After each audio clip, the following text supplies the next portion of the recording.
Fala, galerinha do segundo ano. Galerinha, hoje a gente vai responder aquelas 3 listazinhas de exercício, tá bom? Relacionadas à cinética química. Eu vou entrar aqui no grupo de vocês para a gente dar uma olhada nas listazinhas, tá bom? Deixa eu ver bem aqui. Pronto. Olha, eu tive o cuidado, pessoal, de dividir essas listas em 3. Teoria das colisões, velocidade média e lei da velocidade. Por que eu fiz essa separação? Porque geralmente os livros, eles começam falando de velocidade média, depois vão para a teoria das colisões e finaliza com lei da velocidade. São 3 assuntozinhos fáceis. Eu inverti a ordem porque fica mais fácil. O que é que me interessa aqui, pessoal, em cinética química? É eu entender o comportamento. A cinética química, ela estuda a velocidade das reações químicas, tá bom? Então vamos para o primeiro link aqui sobre a teoria das colisões. Vou abrir aqui o linkzinho, ó.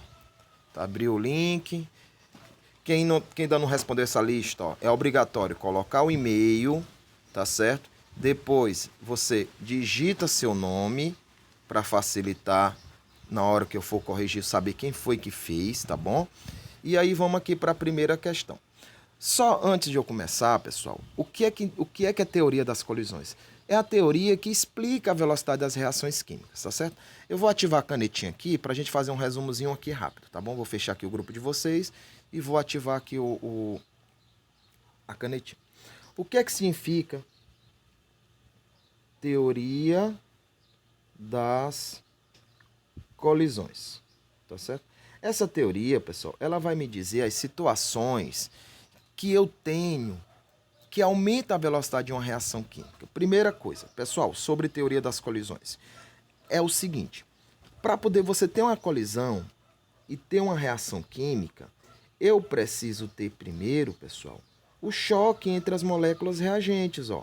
Tá aqui, ó. Antes da setinha são os reagentes, tá certo? Então, eu tendo choque entre as moléculas reagentes, eu tenho uma reação química. Primeiro diz o seguinte, que essa colisão ela tem que ser eficaz. O que significa isso? Tem que ser uma colisão direta. Então, se eu tenho hidrogênios interagindo com oxigênio, esses átomos de hidrogênio aqui, ó, eles vão ter que bater nos átomos de oxigênio para poder formar, ó, as moléculas de água, tá bom? Então, isso é que é a teoria das colisões. Segundo o critério da teoria das colisões, é uma coisa chamada superfície de contato. Ou seja, quanto maior o contato entre as moléculas reagentes, mais rápida é a reação química. É o que acontece, pessoal, quando a gente vai acender uma fogueira, tá certo? Quanto mais contato tiver entre as toras da madeira ou do carvão com o fogo, mais rápida é a reação química. Terceiro critério, temperatura. E aqui eu quero chamar a atenção para vocês, pessoal. Existe uma coisa chamada, os livros não falam, mas é chamada regra, vou botar aqui de vermelho, viu? De Van 't Hoff. Ó, desativou aqui a câmerazinha, mas eu ativo de novo, tá certo? Regra de Van 't Hoff. O que é que essa regra diz? Numa adição de 10 graus Celsius em uma reação química, a velocidade da reação dobra. Fiquem atentos para isso. Tem muitas questões que aparecem nessa regrinha aqui. Terceiro critério é a a pressão. Essa situação aqui sobre a teoria das colisões envolvendo pressão só vai valer quando as substâncias estiverem no estado gasoso. Olha o que é que acontece aqui na síntese de Haber-Bosch. Você tem o hidrogênio gasoso, reagindo com nitrogênio gasoso, vai formar amônia, que é um fertilizante extremamente importante para a gente no estado gasoso.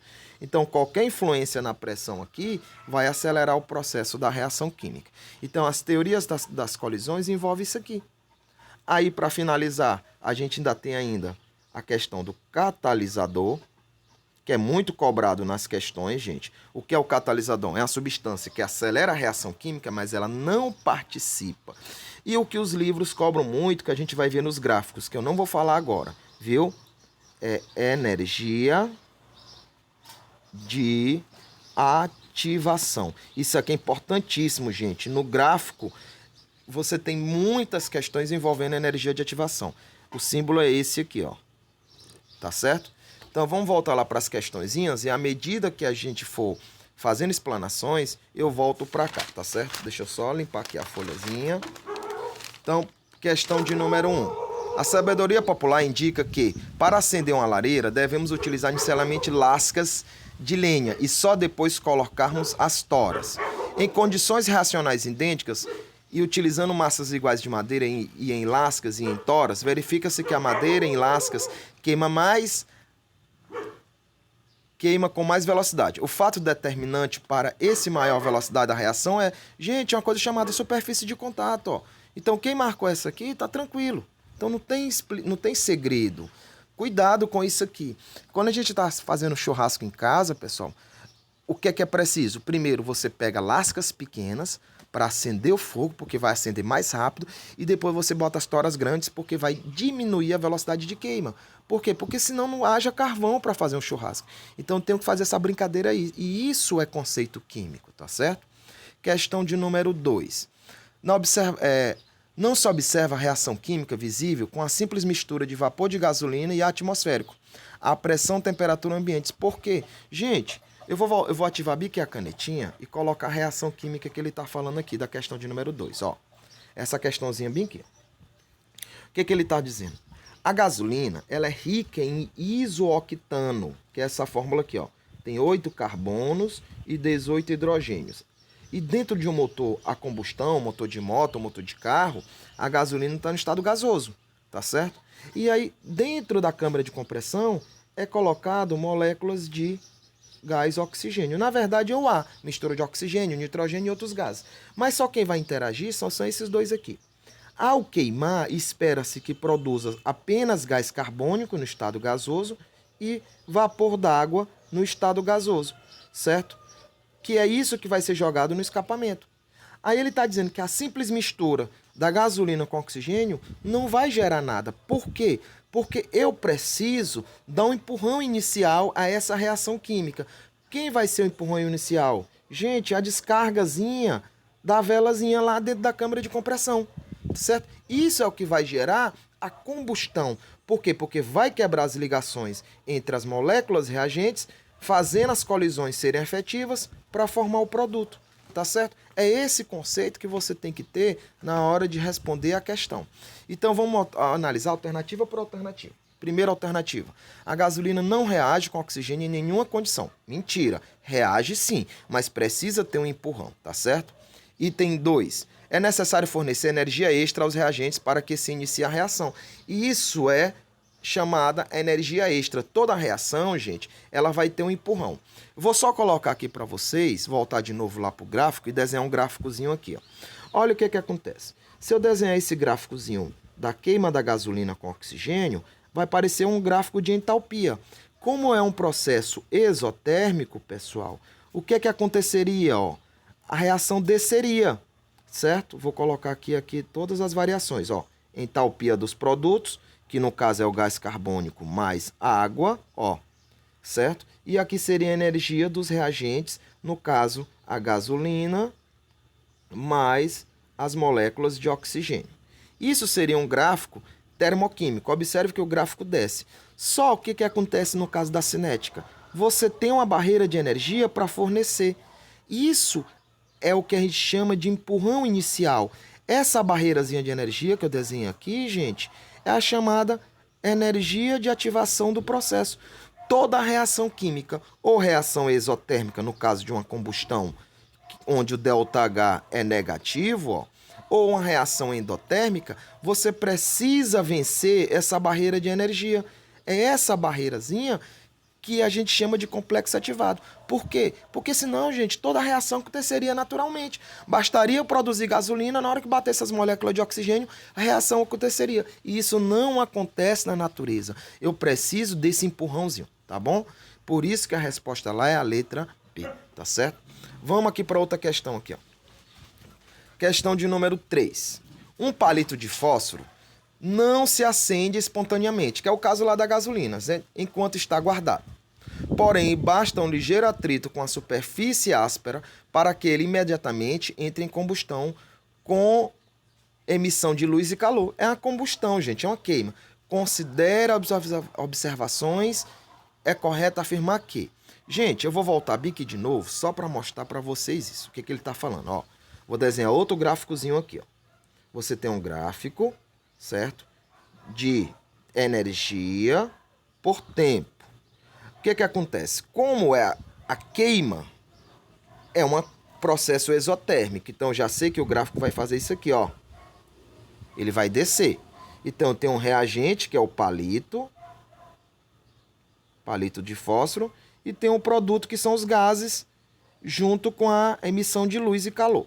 O que ele está dizendo? Que o palito simplesmente não pega fogo. Sabe por que ele não pega fogo? Porque ele precisa desse empurrãozinho aqui, ó. E esse empurrão é o chamado energia de ativação.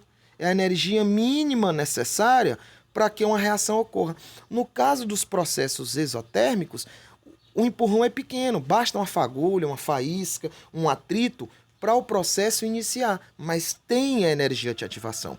Nas reações endotérmicas, pessoal, vou colocar bem aqui outro gráfico, ó, de energia por tempo, você tem um processo diferente. Você tem os reagentes, eles ganham energia para formar os produtos. Aqui é exo, né? E aqui é endotérmico, tá certo? Mas também tem, só que a barreira é muito maior. Por quê? Porque a barreira da energia de ativação, ela vai partir dos reagentes até o pico. Bem aqui no pico a gente chama de complexo ativado. É onde os reagentes vão formar os produtos e os produtos vão formar os reagentes, tá ok? Vamos voltar lá para a questãozinha para a gente encontrar a alternativa correta. Gente, diz o seguinte, ó. É endotérmica e tem energia de ativação maior fornecida pelo atrito. Não, gente, é um processo exotérmico, vocês têm que estar ligados nisso. Cinética química, ela não se dissocia de termoquímica, tá bom? Aqui, ó, é endotérmica? Não, é exotérmica e tem energia de ativação maior do que a fornecida pelo atrito. Ora, gente, se a energia de ativação fosse maior, o atrito não seria suficiente para iniciar a reação. A reação não aconteceria. A resposta correta está bem aqui, ó. É exotérmica e tem energia de ativação menor do que fornecida pelo atrito. Os processos exotérmicos, pessoal, eles são processos que acontecem com mais facilidade do que do endo. Por quê? Porque os reagentes em si já têm energia. Mas só em ter energia não é condição para acontecer uma reação. Precisa desse empurrão, é um atrito, é uma fagulha, é uma descarga elétrica, é adição de luz. É por isso que grande parte, gente, dos produtos químicos de limpeza e de medicamentos, a gente tem que guardar o abrigo de luz. Por quê? Porque às vezes só a luz incidindo sobre um produto de limpeza já provoca a decomposição daquele material, que é o que acontece com a água sanitária, que é o que acontece com alguns desinfetantes, sabões líquidos, eles perdem a funcionalidade, tá bom? Vamos para a próxima questão aqui, uma questãozinha de gráfico, tá certo? Cuidado, gente, essa questãozinha aqui, ó, observe o gráfico a seguir. Isso aqui na prova de vocês vai ter 2 ou 3 questões assim. O perfil da reação genérica AB nele representado indica que a energia de ativação do processo é... Deixa eu escrever logo essa reaçãozinha aqui, que é a questãozinha de número 4, tá certo? Vou escrever a reaçãozinha aqui para a gente poder responder lá na folhazinha. Tá certo? A reação aqui, a reação começa entre A e B, ó, certo? Vou colocar aqui as energias. A energia de A, ele disse que é 100, tá certo? A energia de B, se eu não me engano, aí tá batendo em 300. Beleza. Tem um pontinho aqui do gráfico que tá dando 400. E vamos para a questão. O que ele quer estar dizendo aqui, gente? O perfil da reação genérica A formando B, representado indica a energia de ativação do processo. Isso aqui, gente, é questão de prova. Vamos voltar lá para a câmerazinha. Olha, tá aqui o gráficozinho, acabei de desenhar. O que é energia de ativação? É a barreira de energia, gente. É isso aqui tudo, ó. Cuidado, não confundam energia de ativação com entalpia. Entalpia, gente, é o conteúdo de energia, ó, tá aqui a entalpia, ó, entre os reagentes e os produtos. No caso aqui a entalpia é positiva, né, ó. O processo está subindo, ó.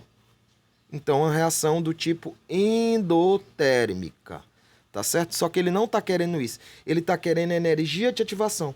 Essa barreirazinha aqui todinha, ó, que parte dos reagentes em direção aos produtos. É essa a energia de ativação. Como é que eu calculo, gente, a energia de ativação de um processo?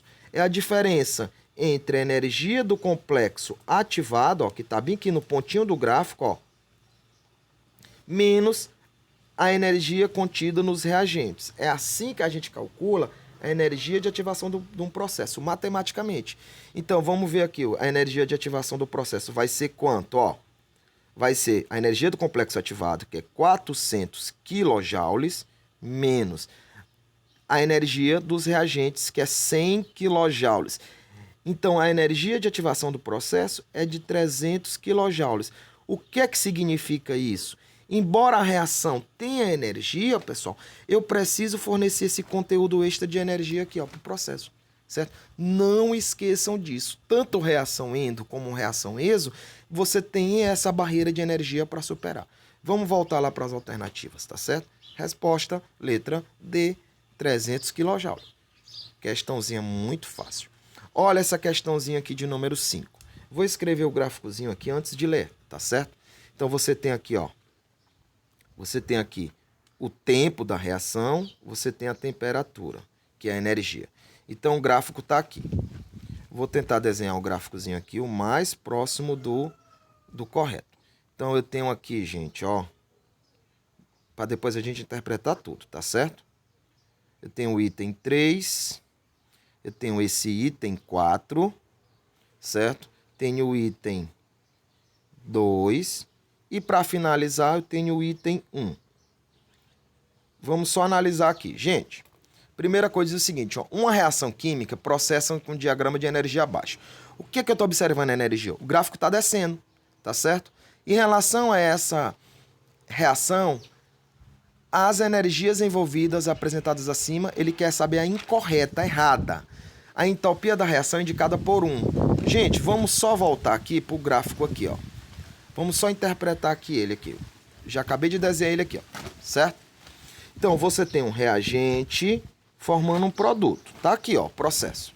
Então, vamos só fazer algumas considerações. Se aqui é o reagente, eu chamo de HR, que é a energia dos reagentes. Aqui seria o HP, a energia dos produtos. O que é o ΔH? O ΔH é a energia dos produtos menos a energia dos reagentes, certo? Tá aqui, ó. Então, o 1 realmente é o ΔH, é a variação de entalpia. E eu ainda digo mais, que essa entalpia, ela vai ser negativa, porque o processo é exotérmico, tá certo? O 2, pessoal, no caso aqui, ó, esse 2 aqui é o que a gente chama de energia de ativação do processo, tá certo? Esse 3 aqui, gente, se eu pegar a reação inversa, ou seja, nesse sentido da direita para a esquerda, esse 3, deixa eu botar bem aqui embaixo, ó. Esse 3, ele vai virar justamente o quê? A energia de ativação da reação inversa. Você não pode esquecer disso, viu? E esse 4 aqui, pessoal, é entalpia. Então, o 4 aqui, ó, o item 4, é o ΔH, só que da reação inversa. Com essas informações, a gente pode responder a questãozinha agora, ó.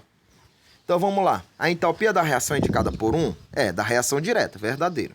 A energia de ativação do processo é indicada por 2? Verdadeiro. Isso da reação direta. 3, indica a energia de ativação da reação inversa? É, gente, ó. Você pega aqui no gráficozinho do sentido da direita para a esquerda, você tem a reação inversa. Se a reação direta é exo, a reação inversa é endo. 4, a entalpia do processo inverso. Verdadeiro. E a quinta, 1 menos 2 indica o complexo ativado do processo. Gente, o complexo ativado é esse picozinho aqui. Deixa eu voltar lá para o gráfico, ó. O complexo ativado é esse picozinho bem aqui. Então, não tem nada a ver 1 menos 2. O complexo ativado, pelo contrário, aí, ó. Vou até botar aqui desse ladozinho aqui, ó. Complexo ativado. Seria o quê? 1 mais o 2. Isso que seria o complexo ativado. E não 1 menos 2. Por isso que a alternativa correta é essa questãozinha aqui. Tá certo? Espero, pessoal, que tenha ajudado vocês. E já já eu vou postar o vídeo número 2 sobre velocidade média, que também é importante pra gente. Tá bom? Tchau, tchau.